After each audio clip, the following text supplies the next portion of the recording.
సద్గురు సాయి పరబ్రహ్మణే నమః. సాయి బంధువులందరికీ షిరిడి సాయి గ్లోబల్ మిషన్ తరఫున ముందుగా నమస్కారాలు. సాయి బంధువులరా, ఈ రోజున మనం బయట సమాజంలో అదేవిధంగా ఈ సోషల్ మీడియాలో చూసినట్లయితే సాయిబాబాకి సంబంధించి అనేక రకాలైనటువంటి వివాదాలు, అనేక రకాలైనటువంటి గందరగోళాలు ఉన్నటువంటి పరిస్థితి ఉంది. ఇది మనల్ని కొంచెం అయోమయానికి గురి చేస్తుంది. అందుచేత ఈరోజు ప్రత్యేకంగా మనం కొన్ని సత్యాల్ని తెలుసుకోవడం ద్వారా మన మనసుని ప్రశాంతంగా ఉంచుకునేదానికి, బాబా మార్గంలో చక్కగా ప్రయాణించేదానికి వీలు పడుతుందనే ఉద్దేశంతో కొన్ని విషయాల్ని మీ ముందుకు తీసుకురావడం జరుగుతుంది. దీంట్లో ప్రధానంగా మొదటిది సనాతన ధర్మం అనే పేరుతోటి ఒక గందరగోళ పరిస్థితిని సృష్టిస్తూ ఉన్నారు. ఈ సనాతన ధర్మం అంటే ఏంటి అనేది మనం తెలుసుకోవాలి మొదటిగా. తర్వాత సాయిబాబా తత్వం ఏమిటి, సాయిబాబా ఎవరు అనేటువంటి తెలుసుకోవాలి. అలాగే హిందూ మతం అంటే ఏమిటి, ఈ హిందూ మతం యొక్క స్వభావం ఏమిటి అనే విషయం తెలుసుకోవాలి. అలాగే ప్రస్తుత పరిస్థితుల్లో మనం ఏ రకంగా స్పందించాలి, ఎలా ఉండాలి, బాబా ఏం చెప్పారు అనే విషయాన్ని తెలుసుకుందాం. ముందుగా ఈ 4 అంశాలని తెలుసుకుందాం. తర్వాత మిగతా కొన్ని అంశాలను కూడా చూద్దాం. వీటిలో మరొకసారి చెప్తూ ఉన్నాను, సనాతన ధర్మం అంటే ఏమిటి, సాయి తత్వం ఏమిటి, హిందూ మతం యొక్క స్వభావం ఏమిటి, అలాగే మనం ఈనాడు పరిస్థితుల్లో స్పందించాల్సినటువంటి విధానం ఏమిటి అనేటువంటివి. మొదటి తీసుకుందాం సనాతన ధర్మం. దీనికి సంబంధించి చాలా గందరగోళపరిచేటువంటి వాతావరణ పరిస్థితులు బయట కనబడుతూ ఉన్నాయి.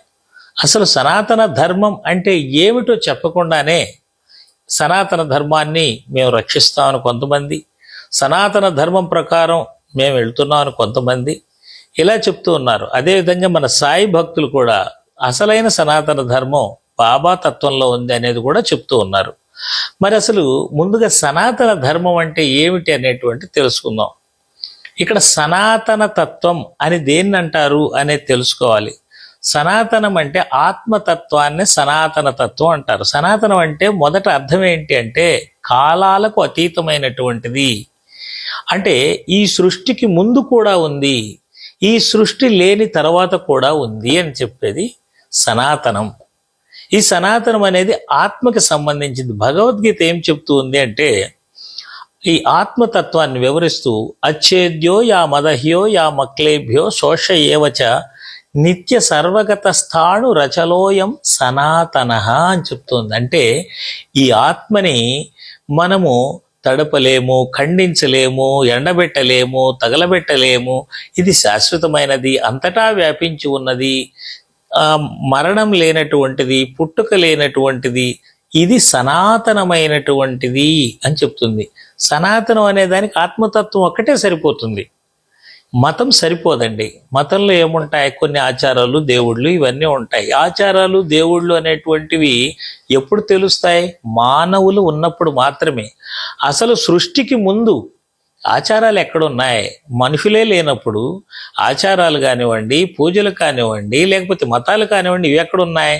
వీటిని మనం సనాతనం అనొచ్చా అనేదానికి అవకాశం లేదు.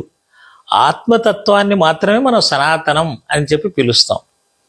ఈ ఆత్మ అనేటువంటిది ఈ సృష్టికి పూర్వము ఉంది, ఈ సృష్టి తర్వాత ఉంటుంది. దీన్నే బ్రహ్మం అని చెప్పి కూడా అంటూ ఉన్నాం. పరబ్రహ్మం అని, పరమాత్మని రకరకాల పేర్లతోటి పిలుస్తూ ఉన్నాం.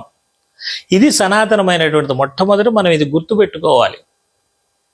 అంతటా నిండి ఉంది, కాలానికి అతీతంగా ఉన్నది అయినటువంటి ఆత్మతత్వం. దీన్ని వివరించేటువంటి గ్రంథాలు ఏంటివి అంటే ఉన్న సత్యాన్నే వివరిస్తున్నాయి, కొత్తదాన్ని వివరించటం లేదు. ఉపనిషత్తులు, భగవద్గీత, బ్రహ్మసూత్రాలు అనేటువంటి వివరిస్తూ ఉన్నాయి. ఇప్పుడు మనం చెప్పుకుంది భగవద్గీతలో ఉన్నటువంటిది. అలాగే ఉపనిషత్తులు ప్రధానంగా చెప్పేటువంటి ఉపనిషత్తులు. మరి ఈ ఉపనిషత్తులు చెప్పేది ఏంటి అంటే ఈ పరబ్రహ్మమే అంతటా వ్యాపించి ఉన్నది, ఆ పరబ్రహ్మ తత్వం నుంచే మనకి ఈ విశ్వమంతా కూడా ఏర్పడింది అని చెప్తుంది. పూర్ణమద పూర్ణమిదం పూర్ణాత్ పూర్ణముదచ్యతే పూర్ణస్య పూర్ణమాదాయ పూర్ణమేవావశిష్యతే అని చెప్తుంది ఉపనిషత్. అంటే ఆ పరచైతన్యం నుంచే మనకి కంటికి కనపడే ఈ సృష్టి ఉద్భవించింది. కొంతకాలం తర్వాత ఈ సృష్టి అంతా కూడా వినాశనం అయిపోతూ ఉంటుంది. అంటే మానవ శరీరాలు కానివ్వండి, మనం చుట్టూ చూసే పరిస్థితులు అన్నీ వినాశనం అయిపోయి మళ్ళీ ఆ శుద్ధ చైతన్యంలో కలిసిపోతాయి అనేటువంటిది ఉపనిషత్తు చెప్తూ ఉంది. సైన్స్ కూడా ఇదే చెప్తుంది దాదాపుగా. ఇదంతా కూడా ఈ పదార్థాలన్నీ కూడా దేని నుంచి వచ్చాయంటే ఒక శక్తి పరిణామం చెంది ఇలాగా మారిపోయాయి అని చెప్పి.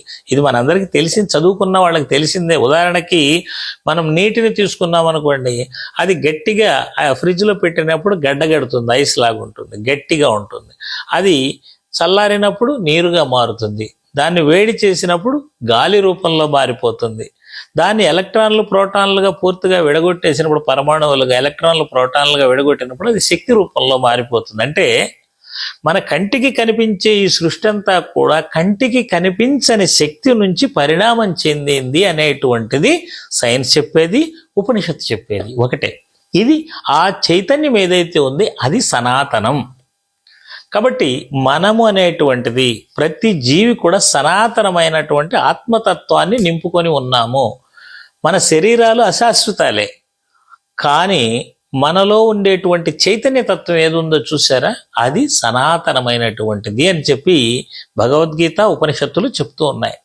భగవద్గీతలో శ్రీకృష్ణ పరమాత్ముడు చెప్తున్నాడు, మమైవాంసో జీవలోకే జీవభూత సనాతన అని చెప్తూ ఉన్నారు.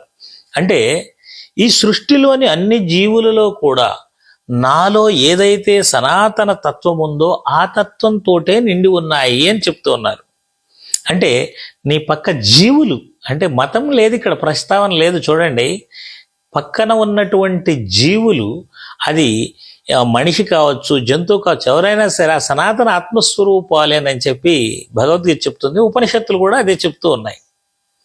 కాబట్టి నీ పక్కవాడు కూడా ఆత్మస్వరూపులు కాబట్టి వారితో ప్రేమగా ఉండాలి, బ్రతికినంతకాలం ఆనందంగా జీవించాలి అనేటువంటిది సనాతన ధర్మం చెబుతుంది. ప్రేమ, సమానత్వం, సహకారం, క్షమ, దయ, కరుణ, ఇటువంటి లక్షణాలు కలిగి ఉండటమే సనాతన ధర్మం.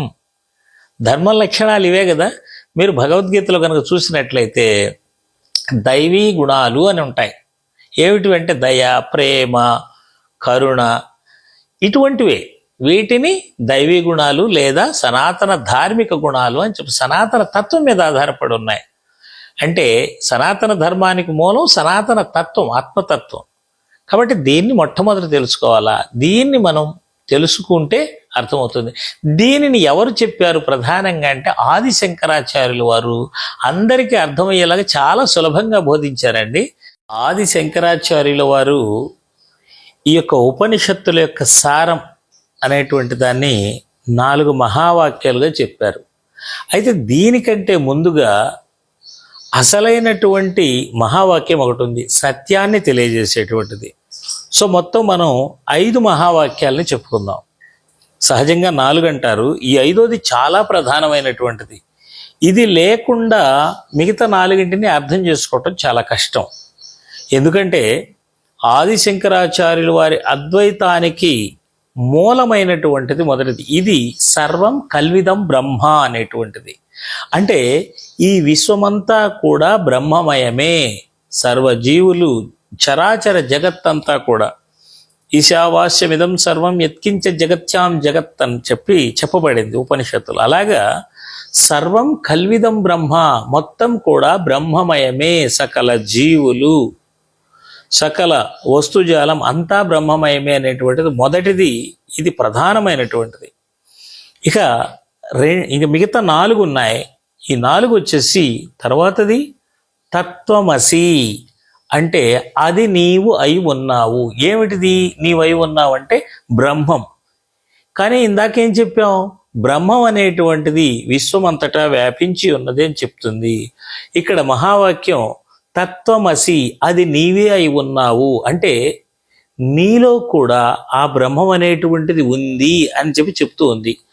ఇక 3వది ఏంటిది అంటే అయమాత్మ బ్రహ్మ, ఈ ఆత్మతత్వం ఏదైతే ఉందో అదే బ్రహ్మము, నీలో వెలుగుతున్నటువంటి చైతన్యానికి మూలం. ఈ మనస్సు, బుద్ధి, ప్రకాశానికి మూలమైతే ఏ ఆత్మతత్వం ప్రకాశిస్తుందో అదే బ్రహ్మము అనేటువంటిది ఈ మహావాక్యం చెప్తూ ఉంది. ఇక తర్వాత మహావాక్యం చెప్తూ ఉంది, ప్రజ్ఞానం బ్రహ్మ అంటే ఏమిటిది? బ్రహ్మం ఈ శరీరమా? శరీరం కాదు. మరి మనస్సు కాదు. బుద్ధి కూడా కాదు. మరి ఏంటిది అని అంటే వీటన్నిటికీ పైన ఉన్నటువంటి ఈ జ్ఞానానికి పైన ఉన్నటువంటి దాన్ని ప్రజ్ఞానం అని పిలువబడుతుంది. ఈ ఆత్మ తత్వం ఏదైతే ఉందో, ఈ ఆత్మ జ్ఞానం ఏదైతే ఉందో అది ప్రజ్ఞానం. అంటే మన మనస్సు గనక లయమైపోయి ఎప్పుడైతే ఆ ప్రజ్ఞాన స్థితిలో ఉంటుందో అప్పుడు బ్రహ్మస్థితిని మనం అనుభవించగలుగుతాము. అది మన నిజమైన స్థితి అని చెప్తుంది. ఇది ప్రజ్ఞానం బ్రహ్మ. చివరిగా అహం బ్రహ్మాస్మి అంటే నేను బ్రహ్మమును అయి ఉన్నాను. ఇక్కడ చూడండి, విశ్వమంతా వ్యాపించి ఉన్నటువంటి బ్రహ్మమును అని ఇందాక చెప్పబడింది. ఇక్కడ అహం బ్రహ్మాస్మి అంటే నేను బ్రహ్మమును అయి ఉన్నాను. ఇవి మొత్తంగా చూసినట్లయితే ఈ 5 వాక్యాలు కూడా మానవుడు దైవత్వాన్ని అందుకోవడానికి ఏ విధంగా ప్రయత్నం చేయాలి అనేటువంటి తెలియజేస్తున్నాయన్నమాట. మొదటిది సర్వం కల్విదం బ్రహ్మ అనేటువంటిది సత్యం. అలాగే రెండవది గురువు చెప్పేటువంటిది అనమాట. తత్వమసి అని చెప్పబడుతూ ఉంది. అది నీవే అని చెప్తూ ఉంది. అయమాత్మ బ్రహ్మ, మనలో ఉన్న ఆత్మ చైతన్యమే బ్రహ్మ, నిజమైనటువంటి బ్రహ్మము అని చెప్తూ ఉంది.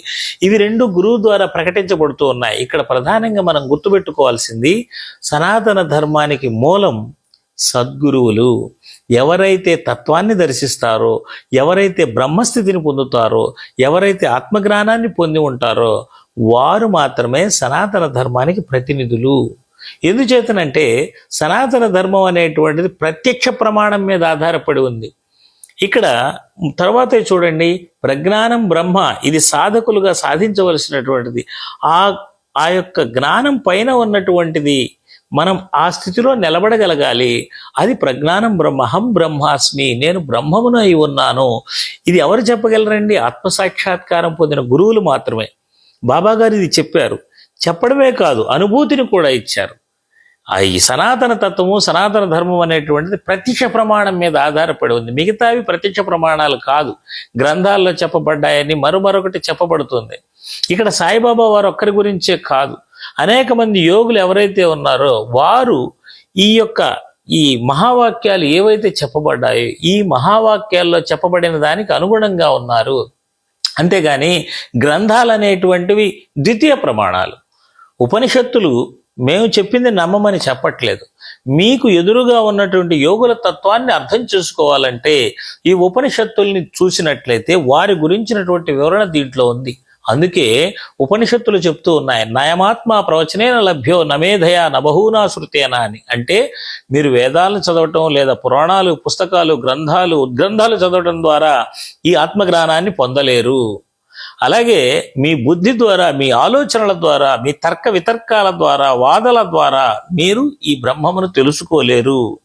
లేదు గొప్ప గొప్ప ప్రవచనాలు చేయడం ద్వారా ఈ యొక్క బ్రహ్మతత్వాన్ని మీరు తెలుసుకోలేరు అని చెప్తూ ఉన్నాయన్నమాట. ఈ 5 మహావాక్యాలు అనేటువంటివి ఖచ్చితంగా ఈ సనాతన తత్వానికి మూలమైనటువంటివి. ఈ 5ంటిని మనం తెలుసుకోవాలి. తెలుసుకున్నప్పుడు మాత్రమే మనం సనాతన ధర్మం అనేటువంటి దాన్ని స్పష్టంగా చెప్పగలుగుతాం. అదేవిధంగా ఈ యొక్క 5 వాక్యాలు ఉపనిషత్తుల నుంచి తీసుకోబడినటువంటివి. ఈ ఉపనిషత్తులే సనాతన ధర్మానికి మూలమైనటువంటివి. ఈరోజు స్వామి వివేకానంద గారు, మీరు సనాతన ధర్మం గురించి మాట్లాడాలి అంటే ఆదిశంకరాచార్యుల వారు మాకు అర్థం కారు అనుకుంటే ఏం చదవాలి? స్వామి వివేకానంద పుస్తకాలు చదవాలి.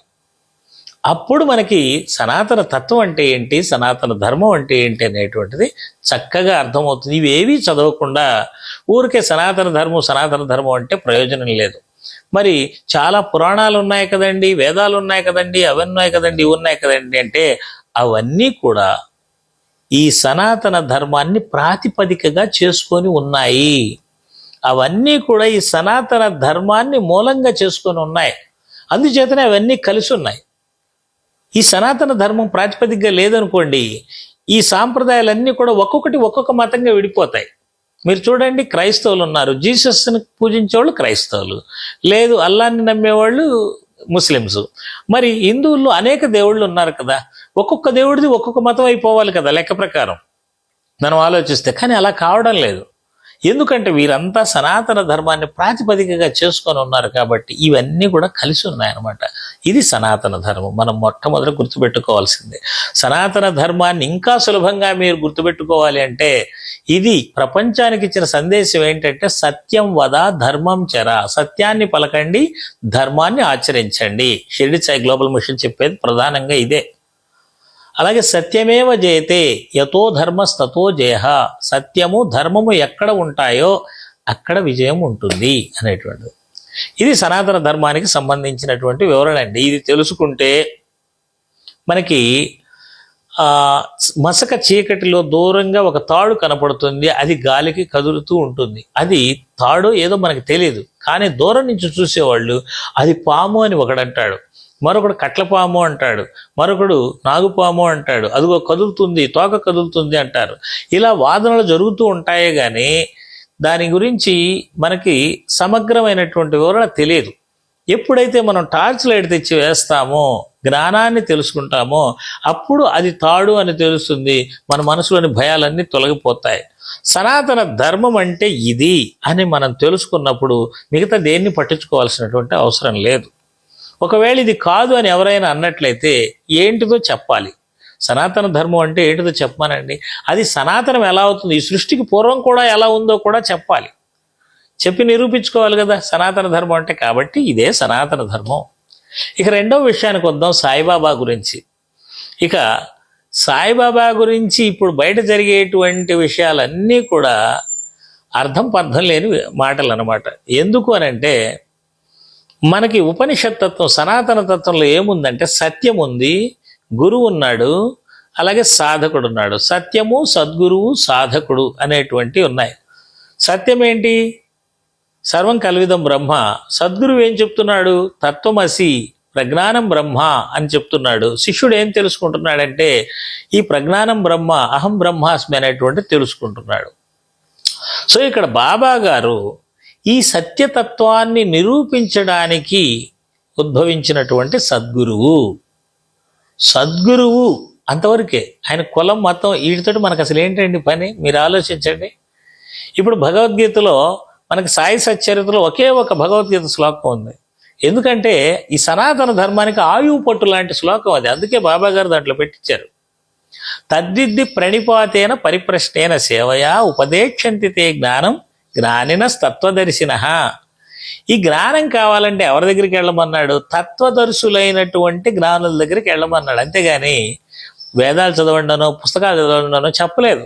తత్వదర్శి అయిన జ్ఞాని దగ్గరికి, అంటే గురువు దగ్గరికి వెళ్ళండి అని చెప్పాడు. గురువు యొక్క ప్రాధాన్యతను తెలియజేస్తుంది ఇది. ప్రత్యక్ష ప్రమాణాన్ని కోరుకుంటుంది. ఆ గురువు సత్యాన్ని దర్శించిన సద్గురువా కాదా, ఇది మనకు కావాల్సిందే. కాబట్టి ఈ సద్గురువు అనేటువంటి వాడు అహం బ్రహ్మాస్మి అనేటువంటి దాన్ని నిరూపించాలి. సద్గురువు అని ఎవరైనా చెప్పుకోవచ్చు, కానీ అహం బ్రహ్మాస్మి అని ఎవరు చెప్పగలరు? నేను బ్రహ్మమును అయి ఉన్నాను అంటే ఈ బ్రహ్మం యొక్క లక్షణాలు ఏంటంటే అది అంతటా వ్యాపించి ఉన్నది. మరి సాయిబాబా గారు అంతటా ఉన్నట్టు అనుభూతుల్ని ఇచ్చారా? ఈరోజు కూడా ఇస్తూ ఉన్నారా? అలాగే ఆయన సకల జీవులలోనూ ఉన్నాడు, ఉన్నట్లు అనుభూతినిచ్చారా? సకల దేవతలలోనూ ఉన్నారు, ఉన్నట్లు అనుభూతినిచ్చారా? సర్వజ్ఞుడు, అంతటినీ తెలుసుకోగలిగినటువంటి వాడు, ఇవన్నీ అనుభూతులు ఇచ్చాడు కదా. కాబట్టి ఆయన సద్గురువు, జ్ఞానిన తత్వదర్శిన. ఈయన తత్వదర్శి అయినటువంటి జ్ఞాని. ఈ జ్ఞానికి భగవానుడికి తేడా లేదు అని భగవద్గీత చెప్తూ ఉందన్నమాట. కాబట్టి సాయిబాబా వారుని మనం ఎందుకు తీసుకుంటున్నాం ఇక్కడ? ఆయన కులం, మతము, జాతి, ప్రాంతం వీటి గురించి కాదుగా మనం తీసుకుంటుంది. సామాన్య భక్తులందరికీ కూడా ఆయన దగ్గరికి వెళ్తే కోరికలు నెరవేరుతున్నాయి కాబట్టి మన దేవుడు మమ్మల్ని ఆయన ఆదుకుంటున్నాడు కాబట్టి అంటున్నారు. ఒకవేళ తత్వపరంగా తీసుకున్నట్లయితే ఆయన తత్వాన్ని దర్శించిన వాడు, ఆత్మస్థితిని పొందినవాడు కాబట్టి సద్గురువు. కాబట్టి రెండు విధాలుగా ఆయన భగవంతుడే, పరమాత్ముడే, దేవుడే. మనందరం సాధకుల్లో అనేక రకాలు ఉంటారు. కేవలం కోరికల దగ్గర ఆగిపోయేవారు, జ్ఞానం కోసం వచ్చేటువంటి వారు, ఆత్మజ్ఞానాన్ని సిద్ధింపజేసుకోవాలనుకునేవారు, ఇలా రకరకాలు ఉంటారు.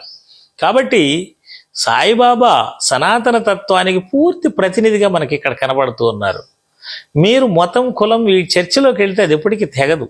ఎందుకంటే నరసింహస్వామిని మీరు నరుడు అంటారా, సింహం అంటారా? ఇక మనం చనిపోయేదాకా ఈ వాదన చేసుకోవచ్చు. మీరు దేన్ని నిరూపించలేరు. సింహమని నిరూపించలేరు, మనిషి అని నిరూపించలేరు. అలాగని మనిషి కాదనలేం, సింహము కాదనలేం. అలాగే బాబా హిందువులకు హిందువే, ముస్లింలకు ముస్లిమే. హిందువు కాదన్నోడికి హిందువు కాదు, ముస్లిం కాదన్నోడికి ముస్లిము కాదు. నా కులం అనుకున్నోడికి నీ కులమే, నా దేవుడు అనుకున్నోడికి నీ దేవుడే. దేవుడు కాదన్నోడికి దేవుడు కాదు. కాబట్టి ఆ చర్చలోకి వెళ్ళడం ద్వారా మనం పొందే ప్రయోజనం ఏమీ లేదు అనే విషయాన్ని తెలుసుకోవాలి. బాబా దగ్గరకు వచ్చిన వారు సత్యము, సద్గురువు, సాధకుడు. ఆయన సద్గురువా కాదా అంతవరకే మనం తీసుకోవాల్సింది. ఒకవేళ వేరే చర్చల్లోకి వెళ్ళే వాళ్ళకి మనం చెప్పగలిగేది కూడా ఏమీ లేదు. ఇక తర్వాత మూడవ అంశం హిందూ మతం యొక్క స్వభావం. అంటే ఇందాక మనం చెప్పుకున్నట్లుగా ఒక్కొక్క దేవుణ్ణి పూజించే వాళ్ళు ఒక్కొక్క మతం కింద లెక్కేసుకున్నాం అనుకోండి. వైష్ణవ మతం, శైవ మతం, వీళ్ళ ఇప్పుడు చెప్తున్నట్టు సాయి మతం, కార్తికేయ మతం, శాక్తేయ మతం, గణాపత్య మతం, ఇవి విడదీయాలనుకునే వారి మాటలు అనమాట. అయితే ఇవన్నీ కూడా సనాతన తత్వాన్ని సమర్థిస్తూ ఉన్నాయి. బాబాని చూడండి, బాబా ఎక్కడైనా నేను అంటే ఈ 3.5 మూరల శరీరం కాదు, విశ్వమంతా వ్యాపించిన శక్తిని అని చెప్తూ ఉన్నారు. అలాగే విష్ణువుని పూజ చేసేవాళ్ళు చూడండి, వాళ్ళు ఏమంటారంటే ప్రతి జీవి అంతరాత్మలో ఉండేటువంటిది ఆ విష్ణువే అని చెప్తారు. అలాగే శైవులు కూడా రుద్ర నమ్మకంలో చూసినట్లయితే అదే ఉంటుంది అనమాట. ప్రతి జీవిలో వ్యాపించి ఉన్నవాడు శివుడే అని ఉంటుంది. అలాగే మంత్రపుష్పంలో కానీ మిగతా వాటిలో అంతశ్చరతి భూతేషు గుహాయాం అని చెప్తారనమాట. అంటే ఆ సకల జీవభూతాల్లో ఉన్నటువంటి తత్వం విష్ణువే అని చెప్తారు. అలాగే జగన్మాతను చూడండి, ఆమె అంతటా వ్యాపించి ఉన్న తల్లి అని చెప్తారు. మీరు సినిమాల్లో కూడా చూడండి, సినిమా పాటలు కూడా నరసింహస్వామి ఉన్నాడు అనుకోండి, ఒక సినిమాలో పాట ఉంది, జయ జయ జయ జయ ప్రణవ స్వరూప లక్ష్మీ నరసింహ అంటాడు. ప్రణవ స్వరూపం అంటే ఈ విశ్వమంతా వ్యాపించి ఉన్నటువంటి ఆ బ్రహ్మతత్వం ఏదైతే ఉందో ఆ తత్వాన్ని నేను నరసింహస్వామి లాగా పూజ చేస్తున్నానని చెప్తా ఉన్నారు. అలాగే అమ్మవారిని పూజ చేస్తూ ఓంకార బీజాక్షరి అని అంటాడు. అంటే ఓంకార తత్వమే నీవు. అంటే మనం ఏ ఆకారాన్ని తీసుకున్నా అంతిమంగా దేన్ని చెప్తూ ఉన్నామంటే ఆ పరతత్వమే సత్యం అని చెప్తూ ఉన్నాం. అందుకనే ఋగ్వేదం చెప్తూ ఉంది, ఇంద్రం మిత్రం వరుణం అగ్నిం మహోరథో దివ్య సుపర్ణో గరుత్మాన్ ఏకం సద్విప్రా బహుదా వదంత్యగ్నిం యమం మూతర్ విశ్వానమాహో. ఇంద్రుడు, అగ్ని, వరుణుడు ఇలా అనేక పేర్లతో దేవుళ్ళు ఉన్నారు, కానీ ఏకం సత్విప్రా బహుదా వదంతి అయిపోయింది. ఇది ఎవరైతే అంగీకరిస్తారో వారందరూ కూడా సనాతన ధర్మాన్ని అంగీకరించిన వాళ్లే. ఇప్పుడు మనం అనుకోవచ్చు, ఏమండి క్రైస్తవులు, ముస్లింలు, బౌద్ధులు వీళ్ళకి సనాతన లేదు కదా అని లేదండి. వాళ్ళల్లో ఎవరైతే భగవంతుడు ఒక్కడే ఆత్మతత్వమే నిజమైనటువంటి సత్యం, దాన్ని చేరుకోవడానికి ప్రతి మతం ఒక మార్గం అని నమ్ముతారో వాళ్ళందరూ కూడా సనాతన తత్వాన్ని, సనాతన ధర్మాన్ని సమర్థించే వారి కిందనే లెక్క. ఎందుకంటే దేవుడు ఒక్కడు ఏకం సత్ విప్రాబహుదావదంతి, ఒక్క సత్యాన్ని అంగీకరించిన వాళ్ళు, సత్యం ఒక్కటే అంగీకరించిన వాళ్ళు ఎవరైనా సరే సనాతన తత్వాన్ని సమర్థించిన వారే. కాబట్టి హిందూ మతం యొక్క స్వభావం ఏంటంటే విడదీయటం కాదు, కలపటం అనేటువంటిది. ఇక్కడ స్వామి వివేకానంద చెప్తారు, ఒక బావి ఉందట, ఆ బావిలో ఒక కప్ప ఉండేదట. కొత్తగా ఎక్కడి నుంచో సముద్రంలో నుంచి ఒక కప్ప వానలకి కొట్టుకొని వచ్చి ఈ బావిలో పడిందట. ఈ బావిలో ఉన్న కప్ప ఈ కొత్తగా వచ్చిన కప్పని అడిగిందట, నువ్వు ఎక్కడి నుంచి వచ్చావంటే సముద్రం నుంచి అని చెప్పిందట. అప్పుడు ఈ బావిలో ఉన్న కప్ప అడిగిందట, సముద్రం అంటే ఎంత ఉంటుంది, ఇదిగో ఇక్కడి నుంచి ఎంత ఉంటుందా అని అలా దూకి చూపించిందట. చూపిస్తే లేదు లేదు సముద్రం అంటే చాలా పెద్దది అందట. ఆహా, అట్లయితే ఇంత ఉంటుందా అని ఇంకొంచెం దూరం దూకిందట. లేదు లేదు సముద్రాన్ని దీంతో ఎలా పోలుస్తుంది, ఇది చిన్న బావి అంటే లేదైతే చూడని చెప్పి ఈ చివరి నుంచి ఆ చివరికి దూకిందట. ఎంత ఉంటుందా అని. బాబోయ్ ఇలా కాదు, ఇది సముద్రం చాలా పెద్దది, నువ్వు చాలా అమాయకంగా ఉన్నావంటే అప్పుడు ఈ కప్ప అందట, ఈ సముద్రం నుంచి వచ్చిన కప్పని, నీకు బుద్ధి లేదు, నువ్వు అబద్ధాలు కోరువి, నువ్వు దుర్మార్గురాలివి, అసలు ఈ ప్రపంచంలో ఇంతకంటే ఎక్కువ నీళ్లు ఉన్నది ఎక్కడా లేదు, కాబట్టి ఇదే ప్రపంచం అంతా, కాబట్టి ఇంతకంటే పెద్ద నీటి ఇది అనేటువంటిది లేదు, నీటికి ఆశయం అనేటువంటిది అని చెప్పిందంట. ఈ సముద్రం నుంచి వచ్చినటువంటి కప్ప తిట్లు తింటూ ఉందన్నమాట ఆ కప్పతోటి, ఎందుకంటే అది స్థానిక కప్ప కదా. అలాగా ఈ హిందూ మతం, హిందూ తత్వం అనేటువంటిది ఒక గొప్ప సాగరం లాంటిది. అయితే ఏదో ఒక సాంప్రదాయాన్ని పట్టుకొని నా సాంప్రదాయమే హిందూ మతం, ఇక మిగతా సాంప్రదాయాలన్నీ హిందూ మతం కాదని కొంతమంది వాదిస్తూ ఉంటారు. వారితోటి మనం చేయగలిగింది ఏం లేదు. వారు బావిలోని కప్పల్లాంటి వారు. దీన్ని స్వామి వివేకానంద అమెరికాలో చెప్పాడు. క్రైస్తవుడు తన మతం అనేటువంటి బావిలో ఉన్నాడు, ఒక ముస్లిం తన మతం అనేటువంటి తన బావిలో ఉన్నాడు, ఒక హిందూ తన మతం అనే తన బావిలో ఉన్నాడు. ఒకసారి బయటికి రండి, విశాలమైనటువంటి సముద్ర తత్వాన్ని చూడండి. అది సత్యం. ఏకం సత్, సబ్కా మాలిక్ ఏక్, దీన్ని మీరు తెలుసుకోండి అనేటువంటిది ఆయన అక్కడ ప్రకటించినటువంటిది. సబ్కా మాలిక్ ఏక్ అనేది బాబా గారు చెప్పింది. ఏకం సత్ అనేటువంటిది వేదం, ఋగ్వేదం చెప్పినటువంటిది. కాబట్టి ఇది హిందూ మత తత్వం, దీన్ని మనం తెలుసుకోవాలి. ఇక 4వది ఈరోజు ఉన్నటువంటి పరిస్థితి. మరి వీటికి సంబంధించి అనేక రకాలైనటువంటి వాదనలు జరుగుతున్నాయి. చాలామంది బాబా తత్వాన్ని వివరిస్తున్నారు, సచ్చరిత్రను వివరిస్తున్నారు, కొంతమంది చట్టపరంగా ముందుకు వెళ్తున్నారు, కొంతమంది పురాణపరంగా ముందుకు వెళ్తున్నారు, కొంతమంది అనేక రకాలైన ఆధారాలు చూపిస్తున్నారు, కొంతమంది కొద్దిగా గొడవలకి అగ్రెసివ్గా కూడా మాట్లాడుకుంటూ పరస్పర దూషణలు కూడా చేసుకుంటూ ఉన్నారు. మరి మనం ఏం చేయాలి అని అంటే, నీ మనసు ఏంటో నువ్వు తెలుసుకో. ముందు బాబా గారు చెప్పిన, ఉపనిషత్తులు చెప్పిన ఏది చెప్పినా నీవేంటో నువ్వు తెలుసుకో. నువ్వు ఆందోళన పడద్దు. బాబా గారు చెప్పింది ఏంటంటే, నువ్వు స్థిమితంగా ఉండు. ముందు నువ్వు నీకు ఏది నచ్చితే, ఏది సరైనదంటే దానిని నువ్వు సమర్థించు, కానీ నువ్వు స్థిరంగా ఉండు, ప్రశాంత చిత్తంగా ఉండు. నువ్వు దేన్నన్నా విను, దేన్నన్నా సమర్థించు, ఎలా అన్నా చేసుకో, కానీ నీ మనసు ప్రశాంతంగా ఉండాలి. అంటే నువ్వేం చేయాలి అంటే, మనం ఏ వీడియోలు చూసినా, ఏది సమర్థన చేసినా, సాయంత్రం పడుకోబోయే ముందు సచ్చరిత్రలో ఒక అధ్యాయం వినండి. దత్తసాయి మందిరం వాళ్ళు చాలా చక్కటి క్యాసెట్ పెట్టున్నారు యూట్యూబ్లో. నేనైతే ఈ వీడియోలు ఏవి వినను, ఎందుకంటే అవి మనసును ఉద్రేకపరిచేటువంటివి. సత్వ రజస్తమో అనేటువంటి 3 గుణాలు ఉన్నాయి. సాత్వికం అంటే మీ మనసును శాంతంగా ఉంచేటువంటి వీడియోలు, మరి రజోగుణం అంటే మీ మనసును రెచ్చగొట్టాయి, తమోగుణం అంటే మీ బుద్ధిని బుద్ధిహీనులుగా మార్చి, అంటే ఆవేశము, కోపము, ఇటువంటి అన్ని తెప్పించేటువంటివి. మరి ఈ వీడియోలు చూస్తే ఏం కలుగుతాయంటే, రజోగుణం, తమోగుణం పెరిగిపోతుంది. మరి దానివల్ల ఎవరికండి నష్టం? మనకే నష్టం. కాబట్టి పడుకునేటప్పుడు సచ్చరిత్రలో ఒక అధ్యాయాన్ని ప్రతిరోజు వినండి. మన యొక్క సందేహాలన్నిటికీ సమాధానాలు సచ్చరిత్రలోనే వచ్చేస్తాయి. లేదు భగవద్గీత కూడా మేము వినే అలవాటు ఉంది అంటే, చక్కగా భగవద్గీతలో ఒక అధ్యాయం వినండి, మీ మనసు శాంతిస్తుంది. ఈ రెండు ఒకటేనండి. భగవద్గీతకి సాయి సచ్చరిత్రకి తేడా లేదు. Bhagavad Gita theory, Sai Satcharitra practical. అంతే. ఇది మన సాయి బంధువులందరికీ తెలిసినటువంటి విషయమే. కాబట్టి మనసును ప్రశాంతంగా ఉంచుకోవాలి.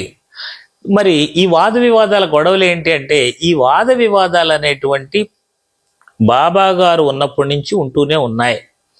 బాబా గారి తత్వ ప్రచారంలో ఇదొక మార్గం. బాబా గారిది పాజిటివ్ ప్రచారం ఒకవైపు జరుగుతుంటే, నెగిటివ్ ప్రచారం కూడా ఒకవైపు జరుగుతుంది. ఈ నెగిటివ్ ప్రచారం చేసిన వాళ్ళల్లో కొంతమంది ఎవరైతే చాలా స్థిరమైన అభిప్రాయం ఉన్నవాళ్ళు ఉంటారో, వారిలో కొంతమంది మారిపోయి బాబా దాంట్లోకి వచ్చేస్తారనమాట. మనం సాయిబాబా జీవితాన్ని సమగ్రంగా గమనిస్తే జరిగేటువంటిది ఇదే. బాలబాటే మొట్టమొదటిలో బాబా గారిని ఎంత వ్యతిరేకించాడో, ఎంత దుష్ప్రచారం చేశాడో అంత భక్తుడిగా మారిపోయాడు. అలాగే బాబా చరిత్రలు మనకి చాలామంది కనబడతారు. కాబట్టి వారి గురించి మనం ఆలోచించాల్సినటువంటి అవసరం లేదు. అలాగే కొంతమంది కంగారు పడిపోతూ ఉంటారు, అమ్మో బాబాకి ఏదో అయిపోతుంది, అలా అయిపోయింది, ఇలా అయిపోయిందని. ఏమీ కాదండి. యూట్యూబ్లో ఎక్కువ మంది వీడియోలు చూసినంత మాత్రాన, కామెంట్లు పెట్టినంత మాత్రాన సమాజంలో అనేక రకాలైన ప్రజలు ఉంటారు. వారికి ఇష్టమైనటువంటి వారు చేసుకుంటూ వెళ్తూ ఉంటారు. కాబట్టి ఎవరిని ఎవరు నిరోధించలేరు. కాబట్టి వారి గురించి మనం ఆలోచించాల్సిన అవసరం లేదు.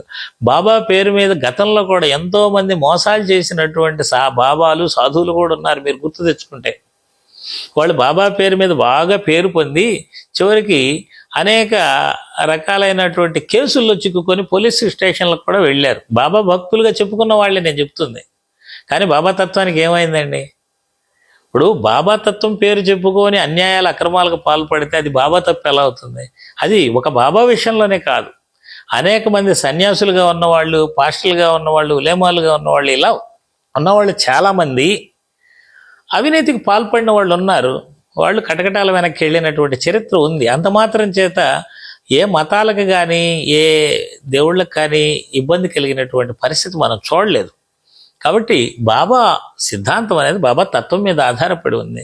కొంతమంది అంటూ ఉంటారు, మనం చర్చ చేసి ఎలాగైనా సరే దీన్ని ఆపితే బాగుంటుంది కదా అని చెప్పి. ఏమండి, ఇక్కడ ప్రధానంగా తెలుసుకోవాల్సింది, ఇక్కడ చర్చకి ఆస్కారం లేదు. ఇక్కడ వాదనలు జరుగుతున్నాయి. వాదనలలో ఏది నిలబడదనమాట.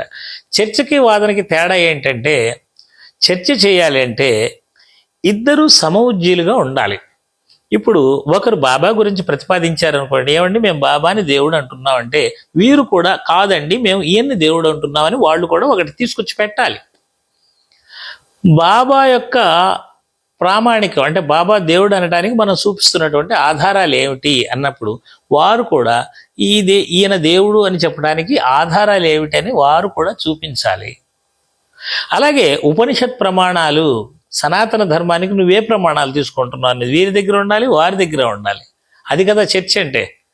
అలాగే జరగట్లేదు. మీరు చూడండి, సాయిబాబా మీద అనేక రకాలైన ప్రశ్నలు వేస్తూ ఉంటారు, వీళ్ళు సమాధానాలు చెప్తూ ఉంటారు. ఇది ఎలా అవుతుందండి చర్చ? అది చర్చ కాదు. మీరు క్రికెట్ ఆడతారు, యువతల వాళ్ళు బౌలింగ్ వేస్తే వాళ్ళు బ్యాటింగ్ చేస్తారు, మళ్ళీ వాళ్ళు బౌలింగ్ వేయాలి, వీళ్ళు బ్యాటింగ్ చేయాలి. ఇక్కడ అలా లేదు. అవతల నుంచి బాల్స్ వేస్తూ ఉంటారు, వీళ్ళు ఆడుతూ ఉండాలన్నమాట. వాళ్ళు ఇసిరేస్తూ ఉంటారు, ఎడబడితే అట్టేస్తూ ఉంటారు, నెత్తి మీద వేస్తారు, పక్కకి వేస్తారు. అదేంటంటే నువ్వు సరిగా ఆడలేకపోయావు, నీకు ఆడటం చేత కావట్లేదు అంటారు. నువ్వు కూడా ఆడితే కదా తెలిసేది. ప్రమాణం ఏంటి? ఇప్పుడు మనం చెప్పాం, సనాతన ధర్మం అంటే ఇది, సాయితత్వం ఇది, హిందూ మతం ఇది. నువ్వు కూడా ఈ మూడింటికి వివరణ ముందు చెప్పాలి.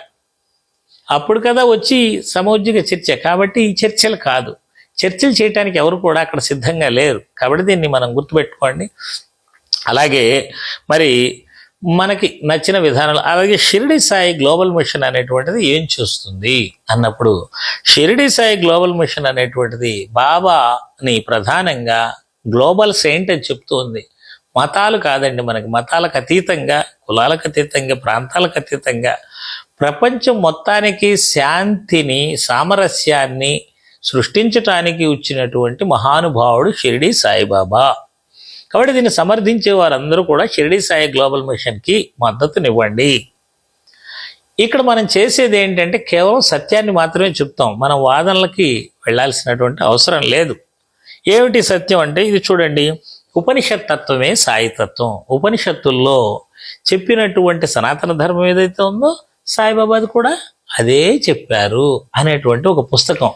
అలాగే వేదాలు, ఋగ్వేదం ప్రధానంగా, వేద విహితం సాయి మార్గం అనేటువంటి పుస్తకాన్ని మన ఇది ఎప్పుడండి 6 సంవత్సరాల క్రితం రూపొందించినటువంటిది. దీంట్లో వేద మంత్రాలని కోట్ చేస్తూ ఏ వేద మంత్రంలో ఏం చెప్పారు, వేద మంత్రంలో భగవతత్వం ఏం చెప్పబడింది, విశ్వతశ్చక్షురుత విశ్వతోముఖో విశ్వతోర్బాహురుత విశ్వతస్పాత్ అని చెప్పబడింది. అంటే విశ్వమంతటా ఆయన యొక్క కన్నులు, నోర్లు, చేతులు, కాళ్ళు ఉన్నాయని చెప్పబడింది. ఇది బాబాగారు నిరూపించారు కదా. కాబట్టి ప్రతిదానికి మంత్రము, ఋగ్వేదంలో మంత్రము, ఆ మంత్రం ఏ మండలంలో ఏ సూక్తంలో ఎన్నో మంత్రము అనేటువంటిది మెన్షన్ చేసి దానికి అనుగుణంగా సాయి సచ్చరిత్రలో బాబా గారు ఇచ్చినటువంటి అనుభూతులు. ఉన్మదిత మౌనియేన వాతస్థివా వయం శరీర దస్మాకం యూయం మత్తాసు అభిపశ్యత అంతరిక్షేణ పదతి విశ్వరూప వాచాకాశాత్ మునిర్దేవస్య దేవస్య సౌకృత్య సకాయ హిత. గురువులు చెప్తూ ఉన్నారు, మా శరీరాలను మాత్రమే మీరు చూడగలరు, కానీ మేము ఆత్మగతమై ఉన్నాము, మేము సర్వము సంచరించగలము, అంతరిక్షంలో నడవగలము. ఇలాంటి మాటలన్నీ ఎవరు చెప్పారు? బాబాగారు చెప్పారు. కాబట్టి దీనికి సంబంధించిన ప్రమాణాలు అంటే మనం ఏంటి చెప్పేది అంటే, ఎక్కడికి వెళ్ళినా సరే సత్యం, ధర్మం, ఉపనిషత్తులైనా వేదంలో అయినా మనకు కావాల్సింది సత్యము, ధర్మము. ఇవి రెండింటి గురించి మనం మాట్లాడతాం. అలాగే సాయి సత్యయానం, బాబాగారు చెప్పినటువంటి మార్గం ఏంటిది అనేటువంటిది, ఇవన్నీ మనం ఏం చెప్తున్నాం అంటే సత్యాన్ని, అంటే మసక చీకటిలో మనకి తాడో పామో అర్థం కాని పరిస్థితిలో ఉన్నదాన్ని టార్చ్ లైట్ వేసి చూపించడానికి సత్యాన్ని మాత్రమే చెప్తూ ఉన్నాం. అలాగే ఇక్కడ మనకు చూడండి, అందరికీ అర్థమయ్యే రీతిలో సాయిబాబా యొక్క కథలు ఆయన యొక్క తత్వాన్ని పూర్తిగా వివరించేలాగా సాయిబాబా కథల్ని మనం ముద్రించడం జరిగింది. అలాగే సాయి సత్యవ్రతం ఉపనిషత్ ప్రమాణాలతోటి, మామూలుగా బయట చదివేది కాదండి. ఎందుకు ఉపనిషత్తులు అని చెప్తున్నాం అంటే, గురువు సనాతన తత్వానికి ప్రతినిధి. సనాతన తత్వం ఉపనిషత్తుల్లో చెప్పబడింది. ఉపనిషత్ మంత్రాలతో మాత్రమే ఇది రూపొందించబడినటువంటిది. అదేవిధంగా మనం అందరం అర్థం చేసుకోవడం కోసం మతాల అధ్యయనం, మతాల పరిశీలన, వాస్తవాల అవగాహన అనే పేరుతోటి ప్రతి మతం గురించి ఇందాక మనం చెప్పుకున్నదంతా కూడా ఒక బుక్లెట్ రూపంలో రూపొందించడం జరిగింది. ఇవే కాదు, భగవద్గీతలో సత్యం ఏం చెప్పబడింది, ధర్మం ఏం చెప్పబడింది, బైబిల్లో సత్యం ధర్మాలు ఎలా చెప్పబడ్డాయి, ఖురాన్లో సత్యం ధర్మాలు ఎలా చెప్పబడ్డాయి, మళ్ళీ మళ్ళీ చెప్తూ ఉన్నాం. షిరిడి సాయి గ్లోబల్ మిషన్ ద్వారా ఎక్కడైనా సరే సత్యం ధర్మం అవి ఎక్కడుంటే అక్కడ అవి తీసుకుంటాం. ఈ మతంతో, మత సిద్ధాంతాలు, మత నియమాలు వాటితో మనకు అవసరం లేదు. ఆ షిరిడి సాయి గ్లోబల్ మిషన్ వాటిని తీసుకోదు. ఎందుకంటే ఇది గ్లోబల్ మిషన్. ఇది ఇక్కడ మాట్లాడినా, అమెరికాలో మాట్లాడినా, ఆఫ్రికాలో మాట్లాడినా, చైనాలో మాట్లాడినా మనం ఒకే సిద్ధాంతం, సత్యం ధర్మం అనేటువంటి వాటిని అవి ఎక్కడ చెప్పబడున్నా తీసుకొని ఇదిగో ఇక్కడ ఉన్నాయి అని చెప్పడం జరుగుతుంది. అదేవిధంగా షిరిడి సాయి గ్లోబల్ మిషన్ తరఫున ప్రధానంగా వీటిని ప్రచారం చేయడం జరుగుతుంది పుస్తకాల రూపంలో, మన యూట్యూబ్ వీడియోల ద్వారా, అలాగే మన సత్యధర్మ వైభవ కార్యక్రమాల ద్వారా, అలాగే సత్యవ్రతాలు అనేటువంటివి మన మందిరాల్లో నిర్వహించడం జరుగుతుంది. అదేవిధంగా రాజ్యాంగం మనకు కొన్ని హక్కులను కూడా ఇచ్చింది. ఇప్పుడు ఈ బయట ఎలాగైనా మాట్లాడుకోవచ్చండి, వాళ్ళతో మనకు సంబంధం లేదు. ఎందుకంటే ఆ గొడవలోకి వెళ్తే మన మనశ్శాంతిని కోల్పోతాం. అంత మాత్రం చేత చాలామంది ఫైట్ చేస్తూ ఉన్నారు. వాళ్ళకి మనం మద్దతు ఇస్తూనే ఉంటాం. ఎవరి స్థాయికి వారు, నా మనసుకి ఎవరు నచ్చితే వారికి మనం మద్దతు ఇస్తాం. అది మన వ్యక్తిగతం. అయితే భారత రాజ్యాంగం ప్రకారం మన హక్కులకు భంగం కలిగించేటువంటి ఇది ఎవరికీ లేదు. మనం బాబా మందిరాల్లో కానివ్వండి, మన వ్యక్తిగతంగా కానివ్వండి, ఎవరైనా సరే వచ్చి ఆటంకపరిచినా, మనకు ఇబ్బందులు కలగజేసినా వెంటనే లీగల్ చర్యలు మనం తీసుకోవచ్చు. కాబట్టి దీనికి Shirdi Sai global machine legal cell అనేటువంటి సపోర్ట్ చేస్తుంది. కాబట్టి ఈ రకంగా షిరిడి సాయి గ్లోబల్ మిషన్ అనేటువంటిది కొన్ని విషయాల మీద మనందరితోటి పంచుకోవడం జరిగింది. కాబట్టి ఈ విషయాల్ని గుర్తుంచుకొని మనం ప్రశాంతంగా ఉందాం. బాబా చెప్పినట్లు నీ ముందల జరుగుతున్న నాటకమును నిశ్చింతగా నిలుచొని పరిశీలించుము, ఓర్పుతో ఉండము అనేటువంటి తీసుకొని సత్యాన్ని మాత్రమే చెప్పుకుంటూ మనం ముందుకు వెళ్తాం. సర్వేజన సుఖినో భవంతు. అందరికీ ధన్యవాదాలు.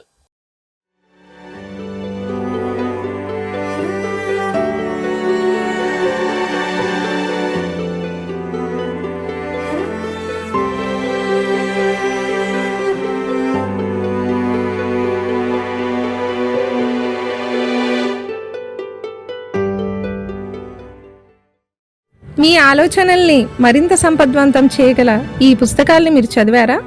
ప్రతులకు జై భారత్ పబ్లికేషన్స్ 9848030089.